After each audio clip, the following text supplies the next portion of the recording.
Thank you for joining me today on this webinar on telepractice tips on behalf of the Ontario Association for Behavior Analysis and Autism Ontario. I'm Richard Steinica from the law firm of Steinica, Mikura, LeBlanc, and happy to be with you today. I want to just talk a little bit about how telepractice has exploded in the last couple of months with the pandemic. And there are enormous advantages with telepractice, and there's some challenges that we'll talk about as well. This presentation is pre-recorded, and one of the purposes of that is so that I can attend at the presentation and participate in the chat box. So if you have a question, please feel free to put in the chat box, and I will try to answer them as best as I can. I'd ask you to only put generic questions in there, not specific to you or to a particular a client, because I cannot provide legal advice in this context.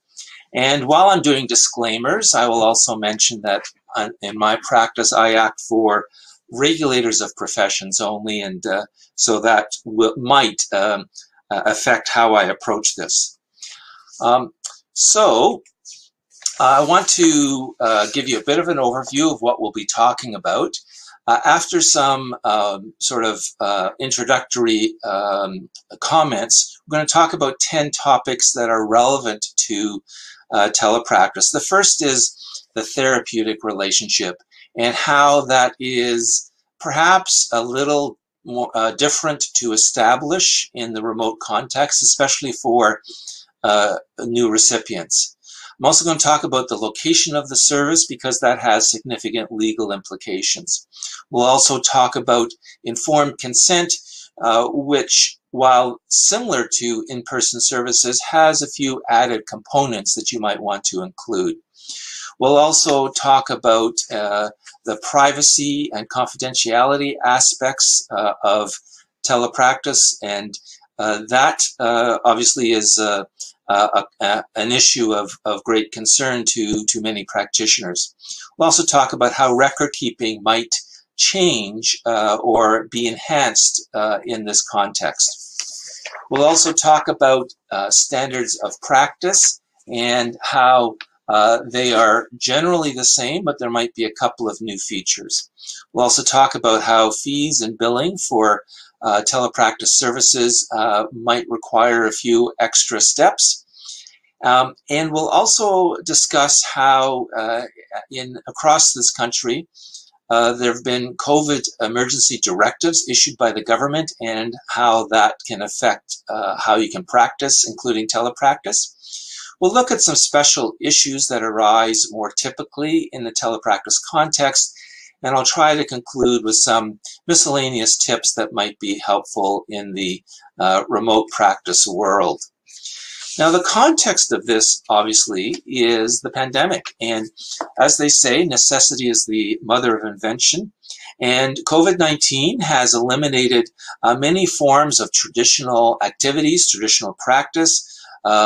Going to the family physician is quite rare now. And even in my own profession, there's been significant changes. For example, before the pandemic, it was unheard of for a lawyer to try to commission or swear an affidavit without the person present. And now, under certain circumstances, that's permitted. And the world is unlikely to return to the way it was before the pandemic. In my profession, again, we've been struggling for decades, really, to try to get out of the paper-based court system, and all of a sudden, in a matter of weeks, this is happening. And so there are changes that will probably continue. Now, I'm not going to give you a technical definition of telepractice. For today's purposes, what I'm talking about is any method of providing a professional service or even a professional product where the practitioner is not physically present with the recipient. And these can vary all the way from your traditional video, audio meeting to using text messages or Canada Post. And in all of those contexts, there's some common features. The ability to serve and interact with recipients is reduced. And there are some additional issues created, such as, most commonly, privacy and security. So there are a number of advantages to telepractice that are making themselves evident right now. And for instance, it's available during the pandemic when many services are otherwise not available. And that can be important for recipients and practitioners alike. It also is an opportunity to increase efficiency and productivity. Travel time for both the practitioner and for the recipient can be reduced. And, before the pandemic, if you had a cold or some minor illness, really best practice was not to be seeing clients. And now, through telepractice, you probably can still see clients in that context. Telepractice is obviously quite popular with people who are responsive to technology, and they find it exciting and interesting and perhaps more accessible. And over time, telepractice can become much more affordable than traditional models of providing healthcare. There are some disadvantages to telepractice, and one of them is that there are technological glitches from time to time. And, to be candid, one of the reasons that we pre-recorded this session is so that if there are any technical glitches, it's not my fault. And it also reduces the ability to have the tactile cues that you usually have when you're seeing recipients in person. Even eye contact is much more difficult in telepractice. And you might be seeing that. I'm looking directly at the screen, but the camera is slightly above the screen, and so you're not seeing directly into my eyes, and that can have an impact. But even more, the touch often gives you information that's important, even if it's something as simple as the muscle tone or strength of the recipient. Of course, telepractice can be stressful for recipients who just are not comfortable, aren't used to technology. And there are startup costs associated with it. You have to have equipment, special equipment that probably will be improved if you're going to continue to do this after the pandemic. There's software costs and just gussing up your home office can be an expense as well. So we're going to look at those 10 topics, and for each of those topics, we're going to do a scenario first, just to sort of introduce you to how that kind of issue can arise. And some of these scenarios are more extreme than others. We'll start off with an extreme one. You're approached by a new recipient to provide services in respect of some mental health issues. Things go well. The recipient emails you that they are having credit card issues and wonder if they could make a direct deposit. You provide the relevant information. The next month, you learn that you have been the subject of identity theft and a new credit card has been issued in your name without your notice. Now, as I said, that's probably more of an outlandish example. Probably more likely examples are things like pranks or Zoom bombing that we've heard about. But there are impacts for the therapeutic relationship. Certainly, it's a lot easier if you have a pre-existing relationship with the recipient that you have established in person, and then you're just continuing in a new format, building on that foundation. However, if you're providing services to a new recipient, then you want to take some precautions. The first one is to ensure that the recipient is aware that this is a formal therapeutic relationship. Often we are very cautious about when we're at social events, the cocktail party, and people start talking about their lives in the area that you provide services, and you're careful to ensure they realize, hey, I can't provide that kind of service. This is not a therapeutic relationship. So you want to make sure that people understand that they are retaining you as a professional. Related to that is that sometimes because telepractice is so accessible, some recipients might go practitioner shopping, and they might go to 2 or 3 practitioners for the same issue, trying to get different kinds of opinions or perspectives on their particular issue. And that can be a problem as well if you're put in a situation where you're being contrasted with other practitioners. Another issue that the scenario identified is that you want to, as much as you can, ensure that you have properly identified the recipient accurately. We've talked about identity theft, but there could be fraud as well. You could contemplate a situation where there's a custody dispute and you are acting for or advising one party in the custody dispute, and the other party tries to see you on a remote basis to try to get a sense of who you are and perhaps get information that they can use in the custody battle. So that kind of stuff can occur. It's rare, but it can occur. You also want to reduce the mischief that it can occur by properly identifying the recipient. And you also want to be careful that you know the location of the recipient. And we'll talk about that at point 2 as an issue. You also want to make sure that the recipients are aware of any scope of practice limitations that exist because of the telepractice model. For example, if you're not able to communicate a diagnosis or the results of an assessment because of the limitations of the platform, then that should be communicated. And you'll also want to provide options for them to, if they want to have those limitations addressed. And we'll talk about that later too. If you typically provide documents to new recipients, you probably want to try to, as much as you can, find a way to communicate or transport those documents to them so that they are in the same position as if they had seen you in person. And that's what you're trying to do, achieve the retainer as much as you can as if it was in person. The second issue you want to look at is the location of the service. And here, this is probably highly outlandish, but let's look at it. You're flying in your Learjet over the Pacific for your family holiday in Hawaii. You live in Ontario. Your recipient, who lives in Bermuda, is on a cruise ship in the Mediterranean. You provide professional services to the recipient by Skype through a U.S. account. In what jurisdiction was the service provided? I hope that perhaps silly scenario gives you a sense of how messy location issues can quickly become.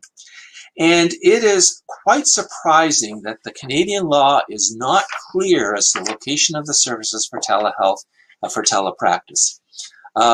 Depends on the facts of the case and the jurisdiction of the recipient.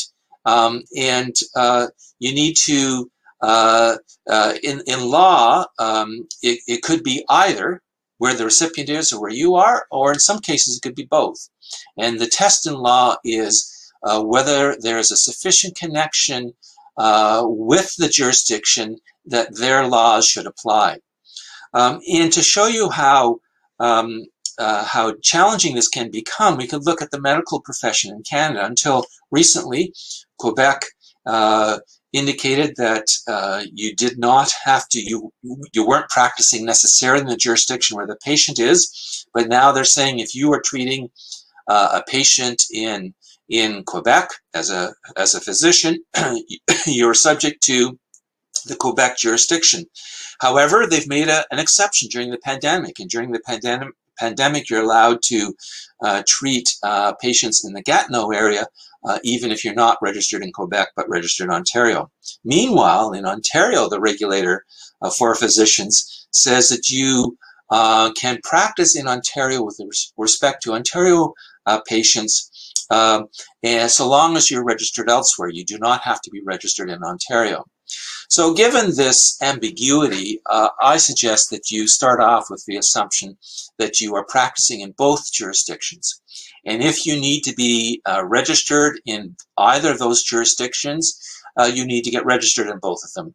And even if you don't need to get registered in one of the jurisdictions, you want to be careful about how you use title in that jurisdiction because there may be limitations on the use of title even if you're allowed to practice there.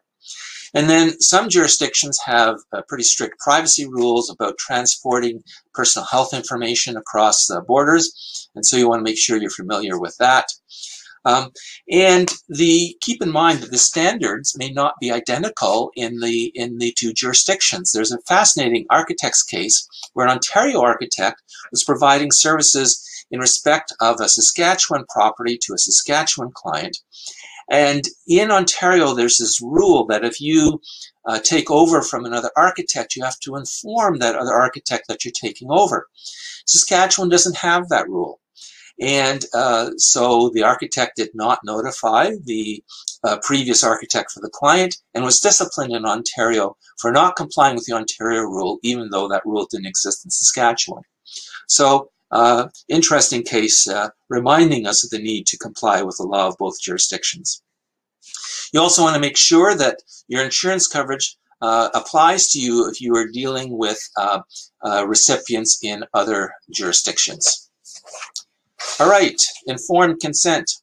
So you propose to a family that since you can save travel time, that you can double the number of sessions each week. They readily agree. Everything goes well until the family receives its first invoice for your services. They assumed that they would pay half the fees for each session, not the full fee each time. How could this misunderstanding have been prevented? And that all goes to the importance of the informed consent process. In whatever context you're in, you always need to get informed consent in 3 areas. You need to get informed consent for treatment aspects, you need to get informed consent for the use of personal health information, and you need to get informed consent as to the billing arrangements. When you are involved in telepractice, there may be some additional aspects that require further discussion. So, for example, the nature of the service and the limitations on the service probably need to be discussed. You probably need to discuss the anticipated benefits of the service, that's standard. And if there are gaps or risks or side effects in all of this, so for example, if there's a possibility that you might miss a physical symptom that otherwise you might notice, like let's say the recipient's temperature is raised, even though that's not central to your service, you might mention that limitation. You also need to make sure that you cover the alternatives with the recipient. So the alternatives always include not getting any service at all, and might include obtaining an in-person service on a delayed basis or with another practitioner. You also want to talk with them about the fact that they can change their mind at any time if they don't feel comfortable with the telepractice model, and they need to know that. And you should cover with them the additional privacy risks, which we'll be talking about momentarily. And then you also want to make sure that they understand your registration status. Now, of course, that's an issue for in-person services as well, but often the context is clear for an in-person service. They're coming to an office, they see your diplomas on the wall, and so that might be the name on the door, provides information about your registration status that might not exist in a telepractice context. So there are some special challenges in obtaining informed consent in a remote practice setting, including determining whether the recipient is capable.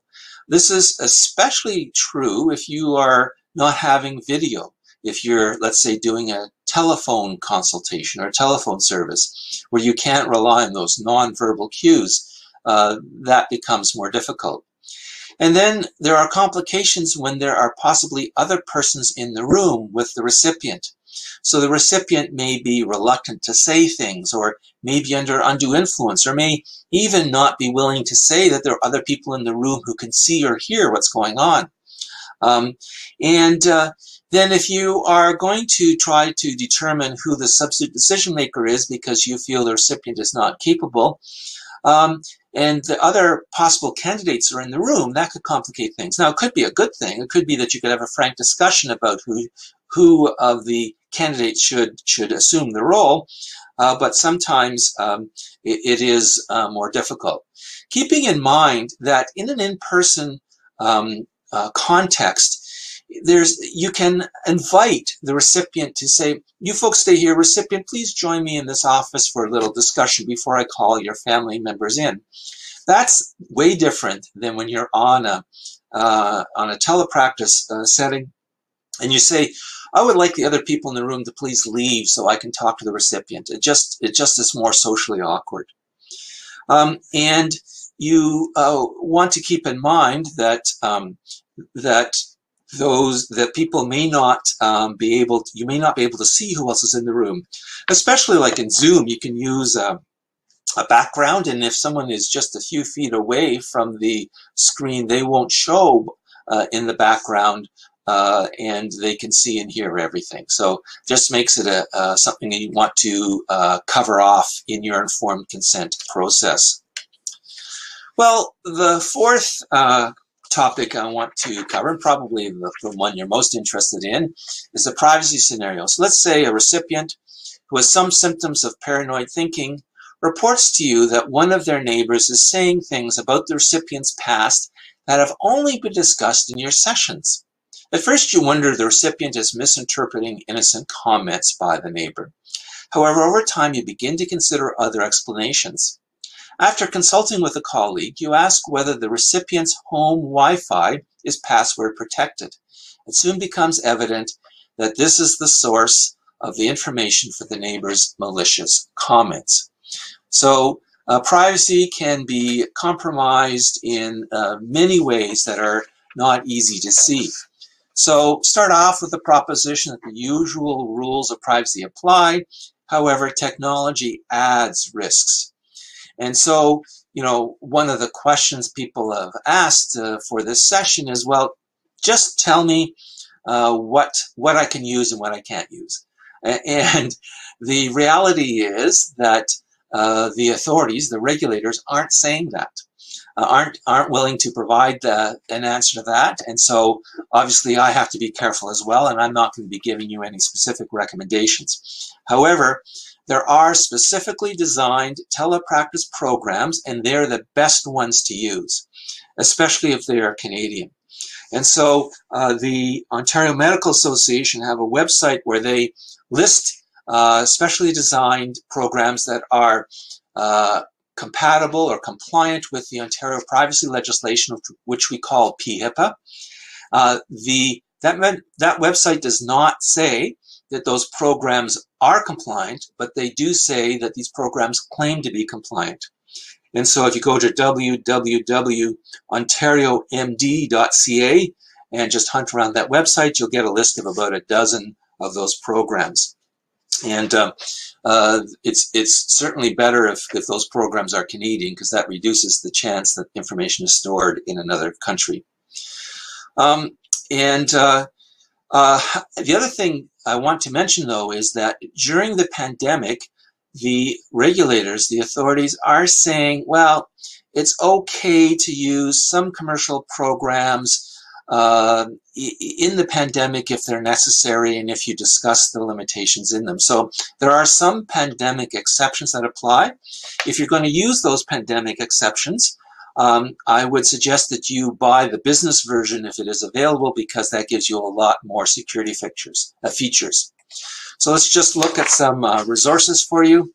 The Information and Privacy Commissioner of Ontario on that link talks about relaxing the rules a little bit during the pandemic. Now, in the United States, their privacy is handled under a legislation called HIPAA. And they have issued a guideline that's linked here that talks about commercial programs that can be used during the pandemic. Now, that doesn't mean that they're acceptable in Canada, but given the indication from at least Ontario that there'll be some flexibility, perhaps this can be a guide to you. So if you don't have a specific program that's designed for privacy, HIPAA says that Apple FaceTime, Facebook Messenger video chat, Google Hangouts video, WhatsApp video chat, Zoom, and Skype are probably okay. They tend to have end-to-end encryption, although there's some debate about some of that. They tend to have individual user accounts and logins and passcodes. And they tend to have features like being able to mute or turn off the video or audio signal at any time. And the HIPAA guideline says that public-facing products such as TikTok, Facebook Live, Twitch, or chat rooms like Slack are not acceptable. So I'm not recommending any of those. I'm just telling you that that's what some of the resources are saying. Now, Tech Republic just this past week published an article about the reliability and security of some of these platforms, and so I'll try to remember to provide you with a link to that in the chat box, and that can be another resource for you to look at. And surprisingly, Zoom comes pretty high despite all the bad press that it's been getting. Another resource that I think is very helpful is the College of Psychotherapists of Ontario Security Practices Checklist. And so you have the link there, and it has a nice little checklist of things that you can use to look at your internet connection and your device and what to talk to your clients about. And so that kind of resource can really help you if you're new in this field. So in terms of general privacy tips, make sure you cover this well in the informed consent process. Make sure that you're using the antivirus programs and the firewalls and other protections that will keep your equipment and software as safe as possible. Make sure that you address and try to have no unplanned observers at both ends, both at your end in your home office and at the recipient's place. If your program has a waiting room feature, this can be very valuable in ensuring that only those people who are intended to be at this session be there. If you can use a passcode feature so that only people who have the passcode can get into the session. And perhaps if your program allows you to disable recording, that can be useful.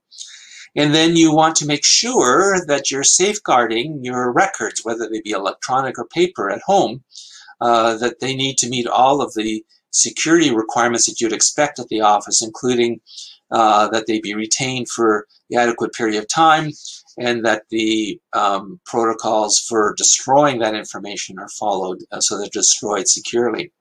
If you're using a portable device, make sure that it is encrypted, especially when you leave the house. So in terms of record keeping, in the last scenario, the neighbor snooping in on the recipient's Wi-Fi, in your current practice, how likely is it that you would have a record of discussing this risk when you first obtained informed consent to use remote technology? And if you're saying, well, I probably wouldn't have recorded that, then maybe this is a chance to think about it. Now, I don't want to be taken to that you have to laboriously record every detail, but you want to try to find some way of ensuring that you have a good record.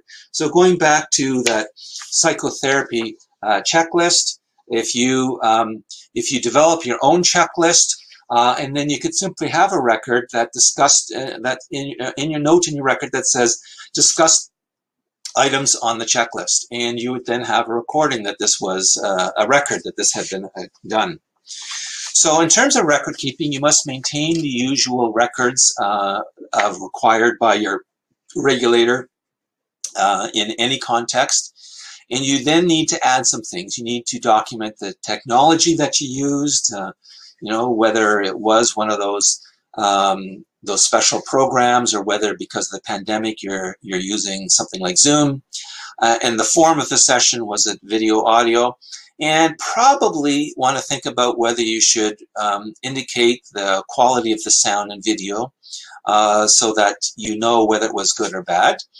And then you need to think about how during the session am I going to be making records while maintaining the rapport. I know you do this and have the same issue in person, but somehow it seems a little harder when you're doing a remote session. And then it's very important to think about, how am I going to integrate these records that I'm doing at home with the records in our office or clinic or facility? And because you can't keep them separate. They won't be good records if you keep them separate on a long-term basis. So you have to think about how you're going to integrate them when the pandemic is over. Now, of course, one of the big issues is, are you going to record the session if your technology allows you to do that?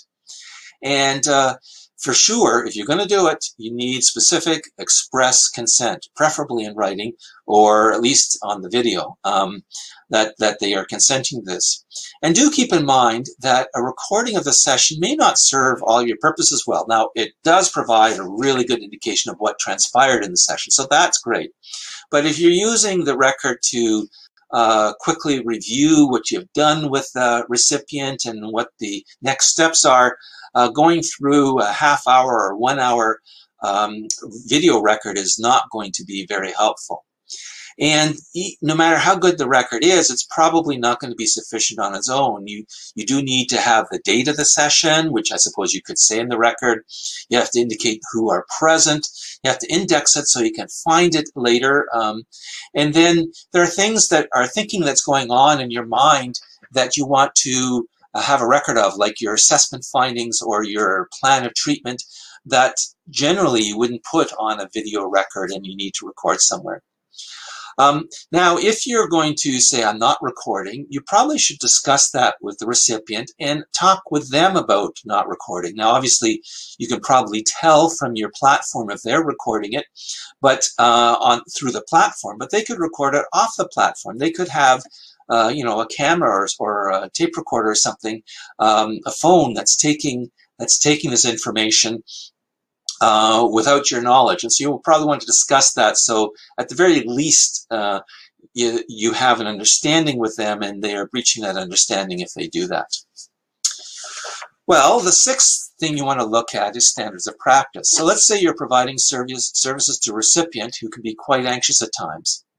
The recipient does not live at one fixed address, and they remote into the sessions from different locations. During a remote session, you become concerned that the recipient's symptoms are becoming acute. Suddenly, the connection is lost. Are you in a position to meet your professional obligations in that context? And so you would want to have a plan for those kinds of events. At least in this context, you want to know where they are for each session, so that if you do need to call in emergency services, you have a location to send them to. So you start off with the general proposition that you must meet all of the usual standards of practice. Just this past weekend, there was a very interesting discipline case in Quebec for Dr. Donald Ginsberg, who, now this is not pandemic related, this occurred in 2017, but quite relevant to our times, who was advising a newer client through texts. And the client was experiencing unusual pain, and Dr. Ginsberg did not send them to the emergency department, and the patient died. The regulator obtained an expert opinion that, given the content of the text, it was below the accepted standard of practice not to refer the patient to the emergency room. And so Dr. Ginsberg was found guilty of professional misconduct and given a 3-month suspension. And in that decision, the tribunal talked about the importance of meeting all the usual standards of practice. We need to be careful that we probably cannot use consent of the recipient as a reason not to comply with standards. You still have to do an adequate assessment in the circumstances, and you still have to satisfy yourself that you can provide the service competently in this format, and you need to think about whether you need to make a referral if you can't meet the recipient's needs. In addition, there's suitability standards. Can you provide, as an example I just gave you, the scenario, support during a crisis? So suitability of the format of the telepractice session, for suitability for the recipient and suitability for the nature of the services you're providing. And then we also need to think about if translators are involved, can you use a family member? Often in an in-person context, you have options that are reasonably available that aren't available in this context. So are you reasonably satisfied as to the reliability of a family member doing the translation? And is it appropriate for a family member to be doing the translation given the sensitivity of the information you're dealing with? And then you need to think about, are there emergency exceptions that might apply? And so, looking at those TV shows where they do an emergency tracheotomy with a penknife and a plastic straw because someone has stopped breathing. I mean, are you analogous to that situation? Is it an emergency, or are you trying to do something that shouldn't be done through this model of telepractice? And we also want to make sure that you don't use financial pressures either upon you or upon the recipient to compromise standards that should be there. Now, this does take judgment, and I am sympathetic to the situation, and it's a really fine line to draw between what is a legitimate trade-off for a telepractice session and what is compromising the essential quality of the services being provided. And so you want to look at that carefully. There's some other additional competencies that you want to look at here for telepractice that you should be developing as you provide these services. So first of all, you want to develop your own ability to use technology, your own ability to build rapport through the technology, and also your ability to support recipients in the use of technology. And you may need, as we talked about earlier, to review steps that they can take to protect themselves and to see whether they are able to do that. And you also want to look at whether you have the ability to assess the recipient using telehealth. And it's not all bad news. Yes, there's limitations, but there may be things that you could do through telehealth that would enhance your abilities that are more challenging or more difficult to do in person. So there may be online tools that the recipient could use. Maybe you could even be watching them use those tools online to get a view of their capabilities and gaps. You might have more of an opportunity to observe their behavior in the home environment. Yeah, sure, you can see the home environment in person when you do a home visit, but in a telepractice session context, the people might become more complacent and more comfortable and do things that they wouldn't do if they were on guard in a in-person visit. And it might be easier for you to say to other people in the team, let's have a joint session with proper consent, of course. Let's have a joint meeting on a platform to discuss this recipient and what we can do and how we can ensure that we are working together well. That request would probably not have received a ready affirmative response before the pandemic. And you also want to make sure you have the ability to coordinate care using technology, which may be easier or harder depending on the circumstances. Seventh thing we want to look at is fees and billing. And we've already talked about this a little bit, but let's say that your invoices to recipients for remote services are identical to your invoices for in-person services. You are aware that many of recipients submit those invoices to third-party payers. 1 week, almost half of your recipients tell you that the third-party insurer is asking them whether the services were provided in person or remotely because the plan does not cover remote services. Whose problem is this? Is this just the recipient's problem, or is this also your problem? And so that leads to the discussion of you need to be upfront, you need to be transparent, and you need to make disclosure. You need to make disclosure of your fees, and your fee schedule needs to be fair and ethical, considering the format that you're providing services in. And maybe it's not fair to provide the same fee for a remote session or as an in-person session. And then the informed consent, the scenario I gave you, probably required for you to inform the recipient that perhaps their insurance doesn't cover this, and for them to check whether the insurance covered it before they get surprised. Similarly, with disbursements, the usual expectation is that the disbursements are not marked up, that they are at cost. And you need to ensure that the third-party payers are not misled as to whether the services are provided in person or not. Then you need to think about things like what happens if the service is not satisfactory. So what happens if the connection cuts out partway through the service? How do I bill for that? Or what if the sound quality and video quality is so poor that nothing really was accomplished in this session? Should you bill those services the same way? So you want to think those things through in advance. All right, want to now look at the emergency directives that each jurisdiction has issued. So let's say you're registered with a health regulatory college in Ontario.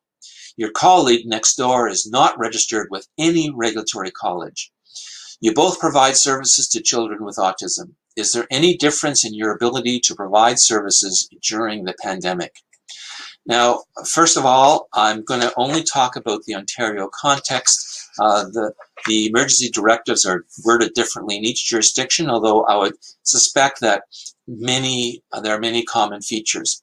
Secondly, I want to recognize the frustration that you are experiencing trying to interpret these directives. Let me tell you, I'm suffering those same frustrations. In Ontario, online services are generally permitted. However, the complicating factor, the fly in the ointment, is that on March 19th, the Chief Medical Officer of Health issued a directive for regulated health professions, and that directive has been interpreted as limiting healthcare services to essential services, even though they're telepractice.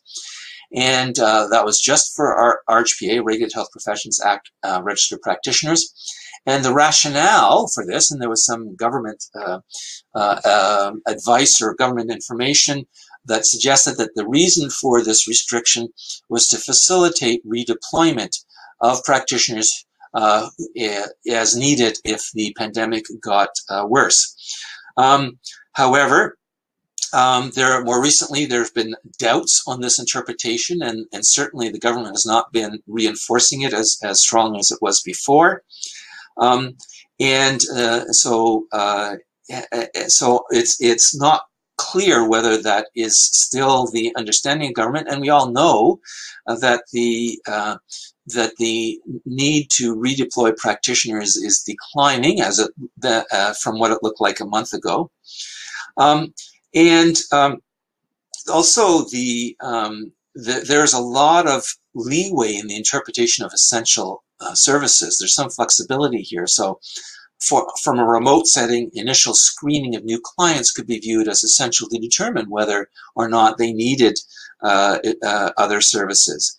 And do we view emotional or physical pain or developmental slipbacks as being relevant and essential?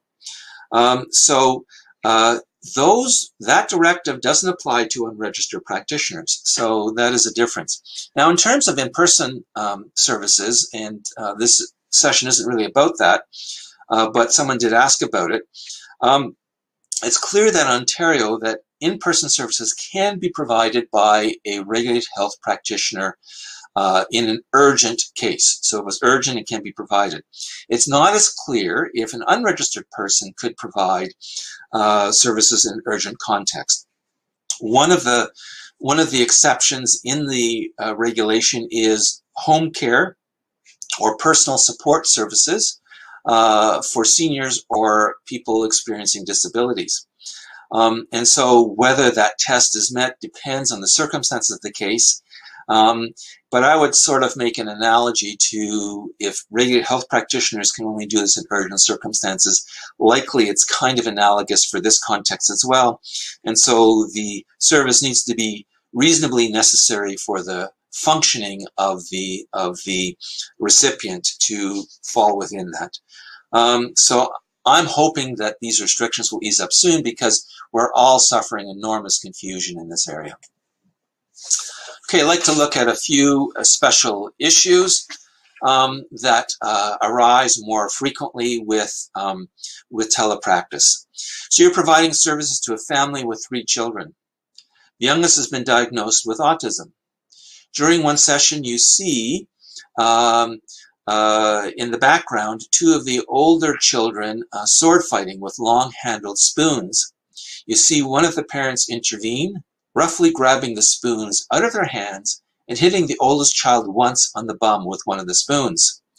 What are your obligations having seen that, having witnessed that? So these issues apply often in an in-person setting. Certainly child abuse, a child in need of protection does. So you always need to make disclosure if they come to your attention, if there's a reasonable suspicion of this. And so you probably do want to cover this in the disclosure informed consent discussion in all contexts. But you may see or hear things at home that add to the risk in the remote session, as I was talking about earlier, that it's not quite as obvious when you are there remotely. And people might not be as guarded. And so you might see dangerous items like weapons, or you might see alcohol and drugs being used inappropriately, or you might see physical interactions that are concerning. So having that discussion, perhaps when you're discussing, saying the information you tell me, the information I observe is highly protected, but there are some occasions where I have to disclose information, and one of them is where there's a child in need of protection.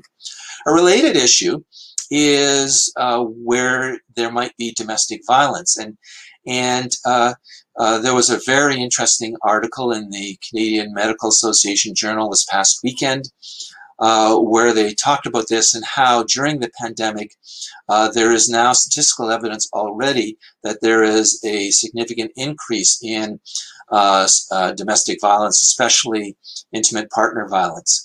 And so you might want to think about, should I be in part of my informed consent discussions going through that this is a situation that occurs from time to time, and develop a code word, something that you won't use during normal conversation but doesn't seem too odd to use, that the recipient can tell you if they need assistance, or perhaps even a safe hand signal that you might use that the recipient can use if they need assistance, and you can communicate to the recipient that if you hear that code word or if you see the safe hand signal, that you will send the police to that address. Another special issue that arises is oversharing and boundary crossings, and there is a tendency in remote telepractice context to be more informal, and there can be inadvertent visual or audio sharing. So you might have personal pictures behind you that can be seen that makes disclosure you wouldn't otherwise give. Or if there's a window behind you, there might be a landmark that's visible there that tells the recipient where you live. Or there may be the sounds of children behind you that is a disclosure of children in the household. So you want to think about that and take any necessary precautions. If there is a technological disruption, you should have a plan B that's worked out. So the plan B might be, for example, we'll try for 3 minutes to reconnect. And if that doesn't work, I will call you on your cell phone just to tidy things up and wrap things up. You also want to make sure that you have professional liability insurance coverage for yourself for these services. Not only just if you're providing services across provincial boundaries, but also if you are covered for telepractice at all. And you also want to avoid the possibility of your sessions running into each other and someone coming into the session that shouldn't be there. So the waiting room function for many of the programs would help you do that. We all have heard horror stories about having a teleconference and someone was on the call who no one knew they were there until afterwards. And so you do want to ensure you always know who's present. Another issue is if you are using a device for the session and there's information on the device, even if the device is securely protected by passwords and encryption, if you cross the border, especially the border into the United States, access to that device might be required. And you might be required to provide the password, and they can look at the entire device. So if you're crossing the border, you should seriously think about which devices you bring with you. Another aspect is email communication with recipients, say about appointments or containing standard documents. And the Information and Privacy Commission of Ontario, on this link that I've given to you, has quite a detailed description of what is and is not appropriate, what kind of security measures you should take, and it's fairly strict.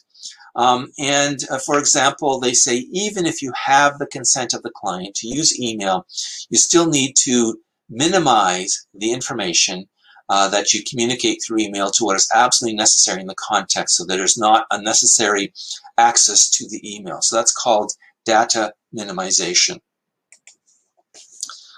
All right, number 10. Even when providing services in person, you tend to run 5 to 10 minutes behind schedule. There are educational toys and learning activities in the reception area, and no one seems to mind. However, now that you're providing remote services, recipients seem to be perturbed when you remote in 5 to 10 minutes late. Is this the pandemic just making everyone more anxious than usual? And so there are a few things to keep in mind about using these kinds of formats. For example, punctuality concerns are heightened in this context. And I don't know, maybe it's just my personality, but when I'm coming into a session and nobody's there a minute or two after the time we're supposed to start, I'm saying, oh, am I in the wrong meeting? Have I gone to the wrong place? And so the anxiety builds very, very quickly in this context, especially with people who are a little bit uncomfortable with technology. Another thing that you should seriously think about is providing a reminder to recipients of the session the night before or the morning of. That can be very useful for preventing people to forget the sessions. We tend to remember visits, like an in-person visit. We tend to remember those better than remember telephone or teleconference sessions. You also need to think about eye contact. We already talked about that. And active listening. If you have video, nodding your head can be very helpful as well. You want to think about closing other tabs, especially if you're sharing your screen. You might want to show the recipient something and you have other things that are open. You accidentally hit that and all of a sudden on the screen is something highly confidential. So think about closing other tabs. And if you have a choice, use cable rather than Wi-Fi because it's so much more reliable and the quality of the audio and visual tends to be better. And one of the things that we are losing out in this pandemic is the way we connect with our colleagues, those lunchtime conversations, those water cooler interactions. So you might want to think about how can I develop those, how can I have a couple of colleagues that we compare notes with once or twice a week, or maybe having the office having a Zoom meeting every couple of weeks. That can make quite a difference in terms of the kinds of information that keeps you current and keeps you sharp.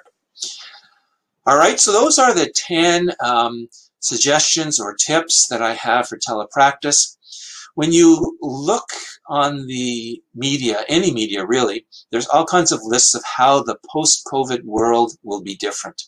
And on almost every single one of those lists is telepractice, as in the marketmedium.com picture we have here. And so I suspect that telepractice is going to be huge and continue and remain huge even after the pandemic is done. And so you might want to start making the necessary adjustments now so that we are ready for those times. So I thank you for listening to this presentation. I hope it's provided some useful information for you.